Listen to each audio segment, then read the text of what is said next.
So my encouragement to people is, if you ever had an inkling or wanted to be a public speaker or wanted to have a go, do it scared. Nice, do it scared. I love that. Do it scared, and then suddenly, man, I'm not so bad. Like writing poetry. God spoke to me in a dream, and He said, and I saw odes to my Lord. That's all I saw, and I woke up. I thought, odes. I didn't even know what ode was. Yeah. I kind of had an idea, so I had to look it up, and it said ode was like a poem. Yeah. And I said, oh well, Lord, I don't know if I can write poetry, but Wow. if you say I can, I'll give it a go. And Nice.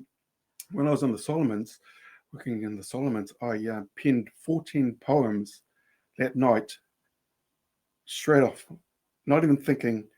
I wrote 14 poems, Yeah. and it was all to God, saying how much I love Him and how much He meant to me for pulling me out of the crap, really, of what I had made. Even being a cop, trying to find your identity in being a cop. No, my identity is not in being a cop. It's just what I did. My identity is in Christ Jesus, so all the gifts that He gives us is to glorify Him and to do His bidding here on earth,